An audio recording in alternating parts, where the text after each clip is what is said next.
And we're live. Well, Joseph, good to have you. Good to be chatting with you. We've chatted a few times, I think. I think I've been on your show, and now here you are on my show. Um, I really would just wanted to kind of start out with giving you an opportunity to talk a little bit about what sell-through social is, and maybe your background as it relates to agencies, since that's who our audience is. Yeah, sounds great. I mean, from a high level, the sell-through social system is a is an approach, and I mean, ultimately, it kind of starts at a mindset of how you approach business development, and then gets tactical with the specific activities I would recommend, starting with a LinkedIn Live show like the one we're doing right now, and the mindset is really a lot of people in the B2B space focus on generating leads. And I mean, ultimately, I don't have a problem with the tactics of certain lead generation things, but it's really more the idea of, hey, if we can just generate more leads, then we're going to be able to grow our business exponentially. So we just need to scale up, cold calling or cold email or whatever it is. But when I've had the opportunity to dig into client accounts from, small clients all the way up to $100 million organizations, and I've seen the data, the majority of consulting companies and agencies grow through relationships and referrals. But then when they want to scale, they kind of throw everything that they've done to the side, events and these relationship building activities, and they go, okay, those don't scale. So now we're going to start doing these very transactional things. So, ultimately, I want to see B2B companies, and especially agencies and consultants, recognize that it is relationships that drive deals in the B2B space. And they make deals move faster. You get opportunities you wouldn't have gotten any other way. Usually your customers stay longer when it's based on a relationship and not a transaction. So that's kind of the mindset that I'm helping people to adopt, and then teaching them a process to actually do that, to start conversations in a way that can scale a lot faster than some of the traditional ways that people approach building relationships. Nice. Would you say that this is something that you kind of learned through osmosis, through trial and error? Are there, particular mentors that kind of helped steer you in this direction? Like, what's the cool behind the scenes origin story behind this sort of approach? Yeah, so I'll say it in two ways. The one way is slow and steady wins the race, right? This is like this has been the tortoise story and I would say that this process is something that I've discovered, not something that I had, sitting in the back of my brain and suddenly it just, came to life one day. It's been little changes over the last few years, and then seeing, okay, what really worked, what didn't. What did I see actually drive results for the companies I was working for, clients, and what were the things that everybody just assumes will drive results at the end of the day, but that I hadn't really seen do that personally, or I couldn't track that. And so, the system's really been born out of trying a bunch of different things, both for myself and clients, and then really honing in on what works and what doesn't. So the origin story is I was doing marketing for small businesses in my own business, creating social content. Then I got a job for a B2B company selling engineering, or I was a product marketer for an engineering software company. So we were selling enterprise sales to engineering teams and industrial marketing teams. And through that process, I was doing all the typical marketing things. I was writing content for SEO. I was creating social content. I was planning and running events. I was kind of in a catch-all marketing position. I was working directly with a sales guy and helping to create sales enablement content. So in that role, I kind of did all the things that B2B marketers do. But then I started taking all of these trainings on SEO and PR and video and a bunch of these things. And at the very end of multiple different courses I took, they kind of said the same thing. They were like, okay, so PR really ultimately comes down to relationships. You build relationships with reporters, they trust you, you send them the stories that help them do their job better. And then when you have a story that's not going to really help them, but you've helped them enough, they're going to publish that story anyway. And that's really the secret to PR. It's like, oh, okay. So PR, you told me all these tactics, but ultimately it comes down to, if you know the right reporters and they like you, they're going to run your stories. Okay. And then SEO, there's all the tactics for SEO, but then this was a HubSpot course. And the lady who was running a lot of HubSpot's SEO said, yeah, so SEO, there's all these tactical things, but at the end of the day, it comes down to knowing other people who are, the SEO folks for other big websites and getting them to post links to your site. And that's like kind of at the end of the day, pretty much how you ultimately rank is by getting those big sites to link to you. And so for them, it came down to relationships. So I'm like, okay, I keep hearing this over and over again, that like it's the relationships that ultimately open the doors to make these things ultra successful. So then I ended up starting to interview subject matter experts on video as the basis for the SEO content that I was creating. So I was able to then build relationships with key people that we wanted to know for our company, that we wanted to build a relationship with. And I used that to create content more effectively. And then right about the same time, I ended up meeting James Carberry from Sweetfish Media, and he wrote a book called Content-Based Networking. And so he kind of took this idea that I was starting to deploy and really put meat behind it. And the idea of content-based networking is you interview the people you want to know on a podcast. And, it's a great way to meet people who can totally change your life. So then James is like, hey, start a podcast. So I started this podcast called The Strategic Marketer, interviewed a bunch of marketing experts, and ended up interviewing my future boss. And when he kind of saw what I was doing, he's like, hey, I want you to come do this for our clients. So I moved from in-house to an agency where we were working with $20 million to $100 million organizations, a year organizations. And anyway, helped launch a bunch of shows for them, taught them social selling to a bunch of client accounts, and ultimately kind of ended up developing this process of running LinkedIn Lives. Wow, that's a lot. Do you feel like when you tell people, okay, it's this content-based networking approach, that people have kind of like preconceived notions that they're bringing to it that maybe will kind of help, or that will lead them to kind of doing it poorly? And if so, like what are the sort of things that people need to dodge, and what are the things that they need to like move more in the direction of? Yeah, that's a great question. So yeah, I mean that kind of pulls into the very last element of why LinkedIn Live. So the iteration for what I'm doing right now with Sell Through Social is I've really cut out all the fat, all the things that starting a podcast or taking that kind of traditional approach of podcasting really gets in the way. So then I started testing this out and went from LinkedIn training around like personal brand and creating content to, hey, just interview people on a show and make it a LinkedIn Live because that's where your audience is hanging out. And then that kind of developed into what I'm doing right now. And the reason is when people think about content-based networking and they want to start a podcast, they get caught up in a lot of things that are, not bad, but they're going to really slow you down. So the common things that I hear are, what am I going to call my show? I need a name. What's my show going to be about? I need a premise. And who am I going to have on my show? I need guests if you're going to do a guest show. And then the final one is like, this is going to take so much time and so much effort. It's going to be this huge burden to run this show over and over again. And if you're starting a podcast, all of those things are true. If you're going to launch a podcast, you do need a name. You need show graphics. You need a premise. You need a regular cadence. So you need all of those things. And it's a huge barrier to entry. In fact, the clients that I've worked with, at a minimum, it takes them 3 months to launch a podcast. Normally, it's more like 6 to 9 months before you even release an episode. And in all of that time, it's like all of this workup. By the time you actually go to launch shows, now you're another 3 months, 6 months, 9 months from actually seeing the results. So from the time you actually started working on the podcast, not the time you started thinking about it, usually that's another like 6 to 9 months. But from the time you actually started work on your show to the time that you're seeing results, you're talking about 18 months, 24 months, and that's still far out from results. So people get discouraged. And that's why most people stop. I think it's at 3 episodes, and over 90% of podcasts don't make it past 20 because they put so much effort and they don't end up seeing the results.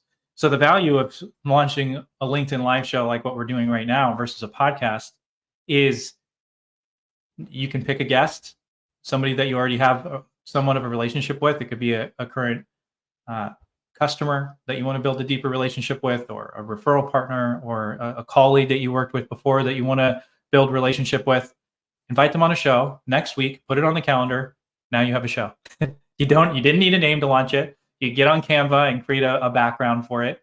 And you could legitimately today launch a show that you actually do the first episode next week. And you'll actually have had a guest on. And then in that 9-month period that most people are taking, you could have interviewed 20 or 30 people. And at that point, really learned, let the market tell you what your show premise should be, what the title should be, and what the cadence should be. Yeah. Can you talk a little bit about um, kind of having the right mindset or motives when it comes to reaching out to these folks? Because I could see people, say it's like a salesperson, they kind of have like that a little more of maybe more of like a pushy, aggressive approach. Um, is that going to serve you well, or is that going to backfire on you in this sort of thing? And if so, like, I guess what's the right sort of um, mindset to approach a LinkedIn Live with? Yeah. So, I mean, to me, this is a business development tool more than is a marketing tool. In other words, when I'm helping people start shows, when I'm starting a show, it's ultimately about business development, like generating business opportunities that are going to turn into revenue. You still get branding opportunity. You still get, you can still grow an audience over time. But the focus is, how do I start conversations with the right people? People that I want to sell to, people that, or that's not even the right way to say it, mindset wise, people that need what I have, who I can serve by, them buying what I'm doing, or referral partners or people like that. So I'm saying that as a caveat to say this is a business development tool. And if you don't approach it like that, it's not really going to give you the value that you need. But on the flip side, if you're doing this to pitch people, it's not going to work at all. So, I mean, I've taken cold lists and Sales Navigator in completely new industries with people who don't have any following on LinkedIn at all, and get 5 to 20% of people who have zero connection to this person to say yes to coming on a show. That means you pick 300 of the people you want to know, and you're going to get, a good 4, 5, 6 people at least, usually more. Could even be as much as like 15, 20, 30 of those people that are like key people for you to know in your industry to come on a show. And then you can have a conversation with them. The reason that works, and that it works way more effectively than typical cold outreach, is you're making it about them. And that's kind of the first mindset is, this is about the person on the other end. You're going to reach out to them, and you're not saying, hey, come on my show to talk about what I have expertise in. You're saying, David, you have expertise in helping agencies grow. I'd love for you to come on my show and talk about your specific expertise in that area. And when you do that, people love to be known. They love to feel important. And so you're kind of playing on the human emotion to get them to say yes. But then you have to follow through. And it can't be a bait and switch where then, you have them on and then you just pitch them your product. If you're having the right people on and you have the go-giver mindset where you're saying, okay, I'm going to have this person on, but I'm going to detach from the outcome. If they move forward with something with me, awesome. If they don't, I'm excited to help them share their ideas and their expertise. So if you approach it like that, and you're looking to totally serve that person on the other end, when you're done with the show, they're going to know you, they're going to like you, they're going to trust you. And the majority of the time, in my experience, they want to help you. So, if they need what you have, they're going to be way more likely to listen to what you're saying. If they know people who need what you have, they're going to make warm referrals for you. If they could be an advisor for your business, or they can, connect you with somebody for speaking opportunities, they're going to do that because you've given to them first. You've looked to serve that other person. And then the business opportunities end up flowing out of that, as long as you've been intentional about who it is that you're having on your show. Love it. Well, can you talk a little bit? I mean, you mentioned LinkedIn Live, Canva as some of the sort of like mechanisms to make this work. Are there any other sort of important mechanisms or things that people need to make sure that they're considering before they launch right into this? Or do you recommend just kind of like, you know, getting some streaming software and jump in the deep end and figure out how to swim? Yeah, I mean, my answer years ago would be totally different than now. My nature is like, I'm pretty conservative by nature, and I like having things figured out, and I like having them planned out, and that's all wonderful and good.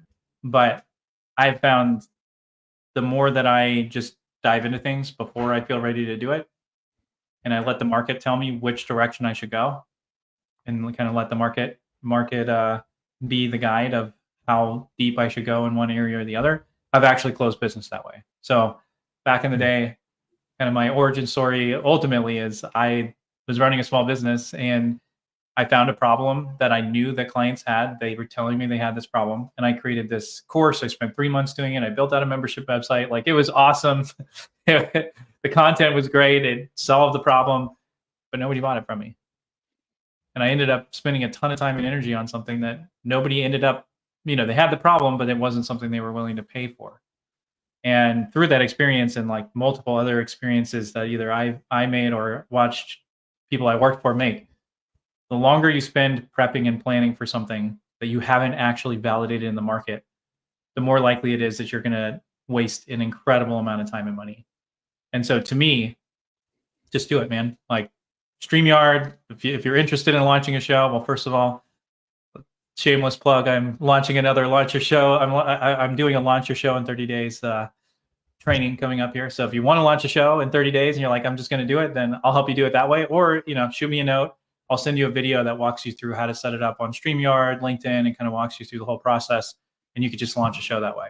And so, yeah, I recommend using StreamYard, but there's lots of streaming services out there. And it's as easy as you reach out to the guest on LinkedIn. You don't even need Sales Navigator. Just reach out to somebody through a direct message, read somebody's post and you go, wow, that was interesting. Leave a comment. They comment back. You message them and say, I'd love to have you on a show. And then you write a couple questions down ahead of time. You write a simple post, you publish it, and all of a sudden you have a show. And it was that easy. I mean, legitimately, what I just described there, the first time is probably going to take you 2 hours to prep. And then once you get used to it, it's like an hour and a half to invite the guest, write the posts, write the question, create the graphic. It's really not that complicated once you've done it a couple times, and then an hour to have them on the show. So yeah, just do it. Yeah.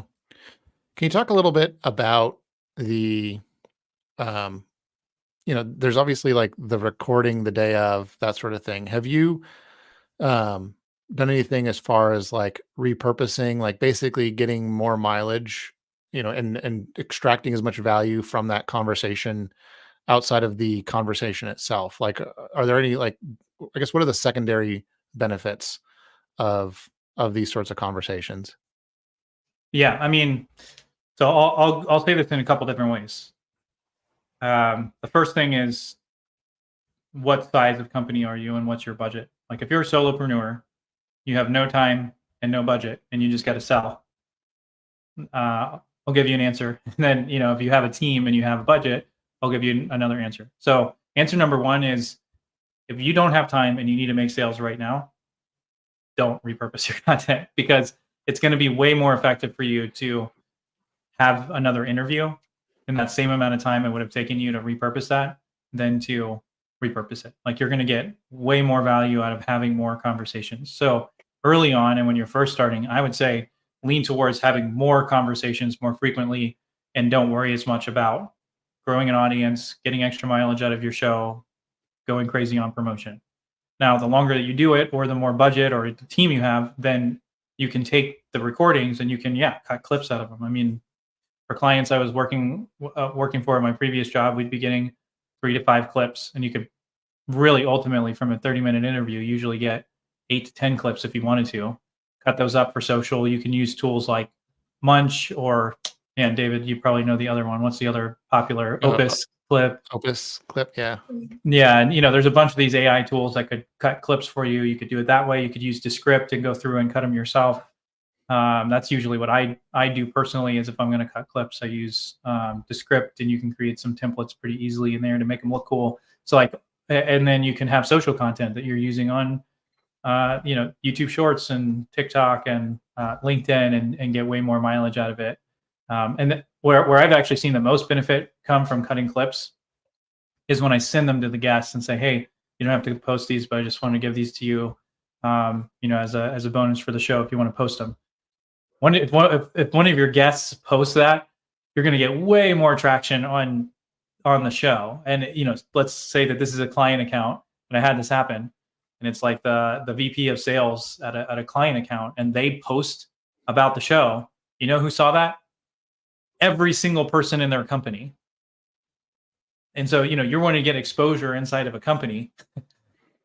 Yeah, When a that's true. senior executive posts that content on their personal page, there's no amount of ad dollars that's going to get that level of exposure in the company. So anyway, Yeah, that when you're sounds like starting there's out, like don't repurpose. When you're when you get going or you have budget, there's a ton of extra value you can get from all that content you created. right on. What do you say to people who are like, this sounds like I'm an introvert. This is nerve wracking. You know, how do I know I'm going to be asking the right questions? How do I even know who to, reach out to ask to be on my show? Are there any sorts of pieces of advice that you'd give people who are, I don't know, they're shy, for lack of a better term? Yeah.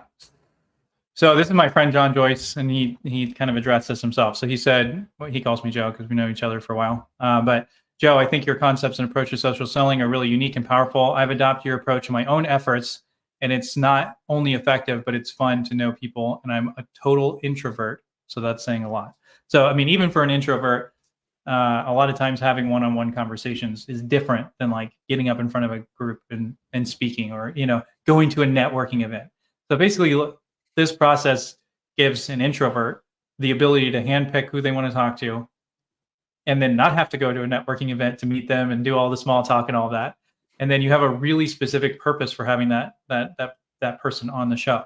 So you're reaching out to them and you're not saying, "Hey, let's have a general networking call," and then somehow you're trying to, you know, weave your way into a sales conversation. It's really specific. You're saying, "David, you're an expert in this. I'd love to have you on my show."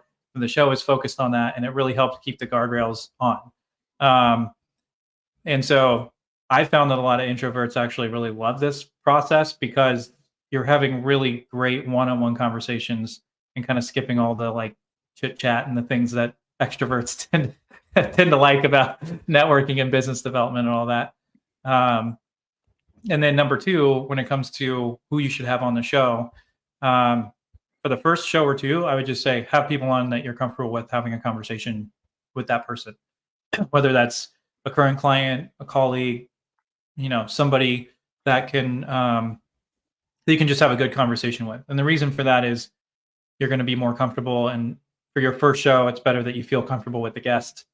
If you are more of an extrovert, you could have a prospect on, and people have done that, and it works fine too. Um, but then as you go along, it's really important that you figure out who is it that's going to move my business forward. And there's different types of people. There's prospects, people that could become customers of yours. There's potential partners. There's current clients, industry influencers. Like, so yesterday I had somebody on my show. He's probably never going to buy from me. There's a way we could partner. We're talking about it, but there's a more of a chance that we're never going to do business together. But it was my best show I've ever done. I mean, by far, got way more engagement during, after the show. It's getting way more attention, and so just having association with him makes me look more credible and gets me exposure to his audience. So anyway, those are some of the things you want to think about. But what you want to be careful of is not to just have random people on the show. You want to be intentional and say, hey, I believe that this person's going to be able to help me drive my business forward and help me grow my business in these specific ways. And as long as you're doing that, ultimately it kind of works out as you have enough people on your show. That makes a lot of sense. You asked me a couple things. I covered all the things you got up there, but well, I'm just thinking through different questions I have, and that other people might have. What is there any sort of like, kind of basic advice that you would give to people around, um, you know, developing the right set of questions? I mean, you could probably go on for a long time all about question sets and things like that, but is there more of like a directionally or just like, what sort of mindset do you want to be composing your questions with, if that makes sense? yeah, before we go there, do you mind if I ask you a question? Sure. Yeah. So would you consider yourself more of an introvert or an extrovert? Definitely an introvert. Yeah. So I'd love to ask you that same question back, because you're doing the LinkedIn lives and you've been Yeah. running this. So, what is it about doing the LinkedIn Live that you feel has been helpful as an introvert versus, maybe some other things you've tried? I think for me, it's, eh, I think if you asked me a year ago, I would say, I'm really uncomfortable, uh, you know, being on camera, being the personality behind something like this. But I think it's, and I'd probably be over planning everything. I think for me, it's, I've become much more of a person in the camp of get going and then get good. Yeah. Which sounds like, that's similar advice that you'd give to other folks who are a little bit reluctant, is just, jump in the deep end, figure it out as you go, and you'll get more polished and, have a better approach to this over time. And so I think for me, it was like, I just need to be okay with the awkward, like kind of just push on through the, through the weird and, Yeah. and yeah, it'll look more polished down the road. And honestly, like, you look at YouTubers, from when they first started their channel, some of these gigantic YouTubers, you look at like their first video or their first year's worth of video, and you're just like, how did they get to be this big? Like, this is terrible, like this is really Yeah. bad production and it's awkward and weird. It's like, it's because they just kept on doing it. Yep. And I think that's been a big thing for me, is like, I just got to keep on doing it. I need to exercise this muscle. And it's me, I'm definitely outside of my comfort zone, but the only way to kind of get to a place where I'm comfortable is to um, push through. I completely agree with you. And I'd say I've had a similar journey. Like, I'm probably an omnivert, like I'm right in between. Like, I love one-on-one conversations, but I really don't like groups. And that's an area where I've really had to push myself and stretch. But I would say that when I started on camera, I wasn't very comfortable either. But I've done a couple hundred episodes, and people who are really natural at this stuff would probably look at my content and be like, ugh. I don't know about this guy, but I'm a lot better than I was. And so I agree. It's like, you just gotta realize that you're gonna screw up sometimes, and most people aren't gonna care. And if they do care, they're probably not the kind of people that are gonna make great clients or be good relationships anyway. And then yeah, once you get going, it becomes easier. And once you've done two or three shows, like I find that once most people have done two or three shows on their own, they're so much more comfortable. And that's where almost everybody that I've had start a show goes, I ended up liking this a lot more than I thought that I would. Yeah. So thanks for sharing that. Well, what was it that Yeah. caused you? Sorry, I know you're interviewing me. What was it that kind of pushed you over the edge and got you to go, hey, I'm just gonna like do it? I'm trying to think. I think it was just that it was easy, honestly. It was like, I already had the podcast mic, which I know you don't even really need to have a fancy podcast mic. I just had inherited this from a previous job. And I was like, it's not going to be a heavy lift for me to, go get a $20 a month streaming Yeah. software. And then just what I did is I used Calendly too. And so I had people booking there. I asked some sort of like preliminary questions in the Calendly link so that I had a little bit of information to go off of when I was, for those interviews. Um, so that the interview content is a little bit smarter. And yeah, and then I would just add the link to the live stream closer to the date. And yeah, that's what's worked for me so far. I'm sure I'll polish it and refine it over time, but um, yeah, How long it's do you been spend it's per episode, do you think, like inviting the guest, prepping, and doing all that, not including the interview? mm, I mean, it's probably 2 hours total. That's including the interview. Yeah.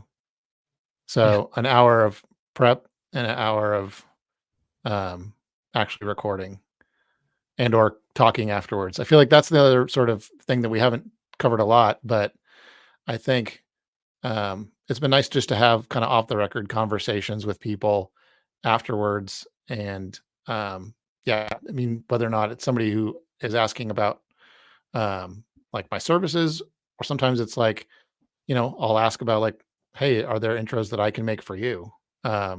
Based off of what we discussed, it's like, well, maybe there's somebody that I could put them in touch with. So really, I think if it is like, what is it? Back before the internet, you know, uh, a lot of business was done through networking. It was, three Yeah. martini lunches was how you closed a deal or something. Yep. And now it's like the digital version where, I'm in my basement and I can have a long conversation with someone who's halfway across the states. So, I love it. yeah. Yeah, totally agree. Yeah, I can run if you want me to. I can run through the question set because I do feel like that's something that really stumps people and gets them concerned. But I could kind of give a pretty quick rundown if we have time. Yeah. Yeah. I think that'd be great. Yeah, so I think of question sets. First of all, your question set actually is really important. I do think your question set is what sets apart good interviews from horrible interviews, and like an excellent question set really can make your interviews stand out. It's also what's going to make your guest feel cared for and appreciated. If you ask them the right questions and you help them look really good, they're going to appreciate you for that. Um, and I feel like it is something that takes a while. So there's three things you really want to get from the guests as you develop these questions. So from my perspective, in this, if you're using this as a business development tool, ultimately to network and build relationships with people who are going to move your business forward, the primary point of the question set is to make that other person look good, feel good, so that they like you and trust you by the time the interview is done. And if you accomplish that, you're going to be good. So there's three things that you need to do that. So first is get their unique perspective on a topic. The second one is get stories from the trenches, like how do you get them to apply those things that they know to through stories, and then get them to share practical steps, practical tips or practical steps for um, the listeners. And if you get those three things through your question set, not only is it going to be good content that's going to help you grow an audience over time, but you're also going to build great relationships with your guests. So there's 4 question set types that I recommend people think through, and it really just depends on the type of guests you're having on. So if you have the same type of guest come on, or it's in the same industry, you could have one question set to rule them all. And that's basically you have the same question set, but when you ask that question to each person, they're going to have a slightly different angle on it. So I was running a show interviewing sales leaders, and the first question I'd ask every time is, what's your secret sauce for building relationships with your ideal customers? And pretty much every single person said something different. And that made the follow-up questions make the interview feel completely different for each one, even though the question set was the same. And then I would follow Mhm. up in between with questions that were unique to what they had said. And so then it kind of makes every interview feel different. So first one is one question set to rule them all. That's a lot easier for you as a host to make, and it also makes the episodes feel more familiar and kind of gives people an idea of what to expect. Second one would be quick question set development. So it's, you look at their profile, or you look at some of their online content, you just put together a quick question set and you send that over to them. The third one, if you have a little bit more time, is collaborative question set. So that might be you send them a message and say, hey, I know you're an expert in this topic. Is there anything in particular that you'd like to cover? They send you back some notes. Then you could send them a question set based on what they sent you and say, hey, here's the questions I'm thinking, and you send those. And then the final one would be doing a pre-interview. And that's where you're going to schedule 15 to 30 minutes with that person to learn more about them. This is going to produce better content. That's going to help you build a deeper relationship with that person, but it is more time commitment on both ends. So, kind of the pros and cons of that. And yeah, I'll just leave it there because we could go, I can go on a tangent, but that's the high level 4 question sets that I would recommend, thinking about. Yeah. Well, I think that makes a lot of sense. And kind of goes back to the, you know, really kind of digging into to them and making sure that they feel like it's centered around them and kind of their unique experiences, and like you're digging for something that is going to allow them to provide value to the audience. So it makes them look good ultimately. Yeah, and one Well, one last thing I'll say on that, David, is I feel like a lot of times when people are starting out, they'll ask the question, but feel like a guest interview means that only the guest can talk and you shouldn't talk at all.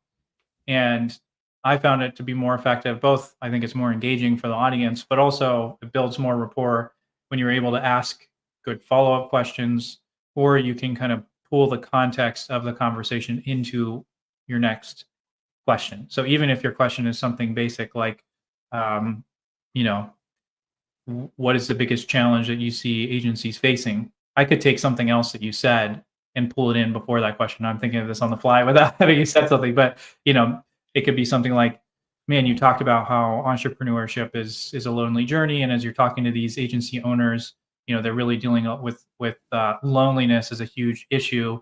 But what else do you think are some of the big challenges that agencies face?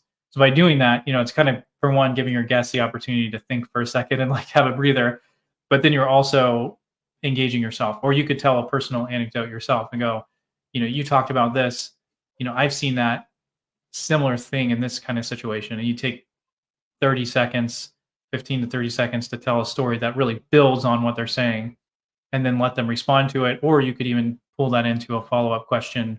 And I think it makes the back and forth conversation a lot more interesting. Yeah.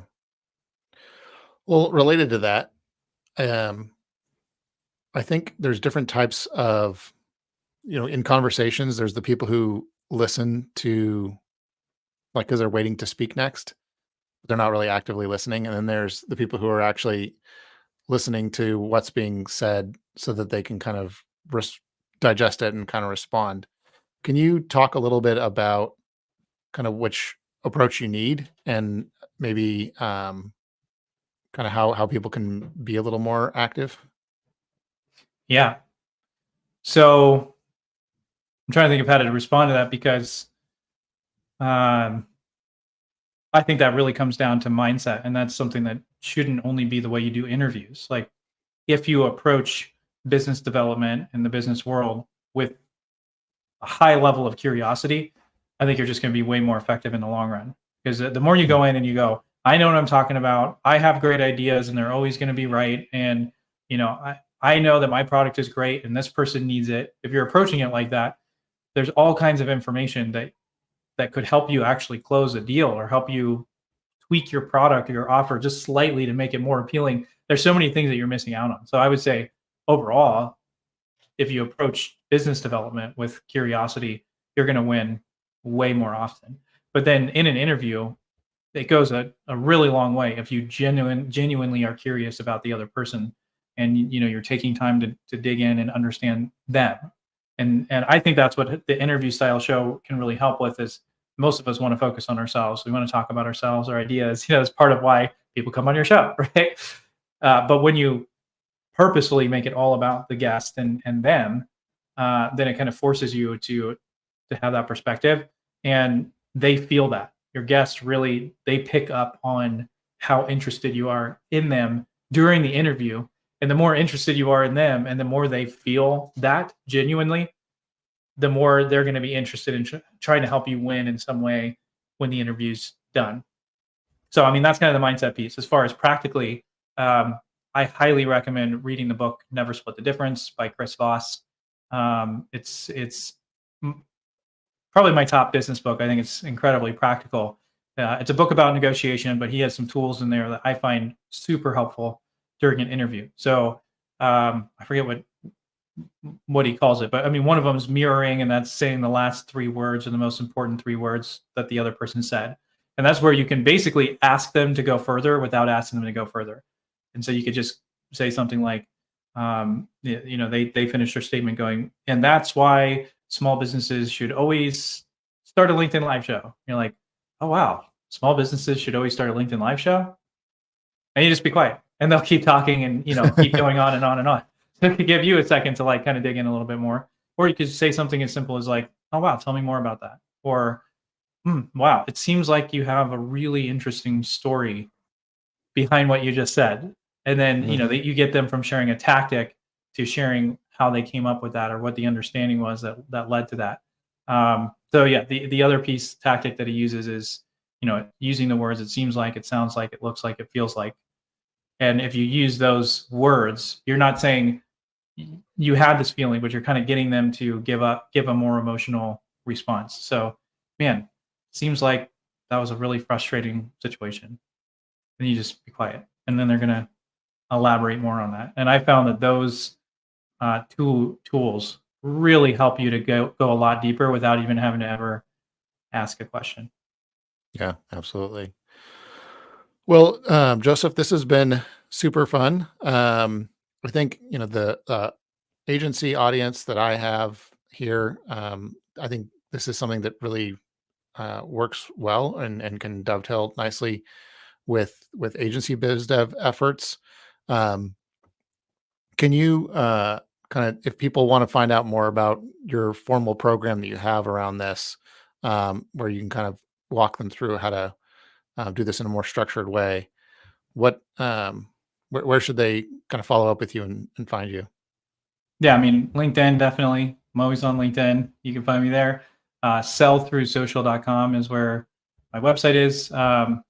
Right now, I'm really focusing, and my website's really focused on this 30-day launch a show in 30 days cohort that I'm going to launch, and that's kind of the precursor to a longer group coaching program that's available. But it just helps you get the show going, and then at that point, you can run it on your own.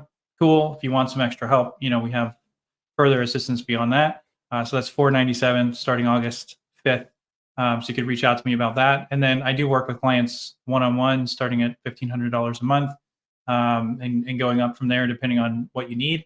And that's really working, one-on-one to really help you dig into who you should be talking to, what kinds of questions you should be asking them, how to build out your lists, what you need to do to launch your show, and kind of walking you through all those pieces on a one-on-one basis. So best way to find out more about that is just to shoot me a DM on LinkedIn, and we could jump on a call and chat about it. Awesome. Sounds great. Well, Joseph, thanks again, and looking forward to staying in touch. Maybe doing Yeah, another one of David, these down the road. thanks so much for having me on. I really appreciate it. It's an honor. Likewise. Have a good one. You too.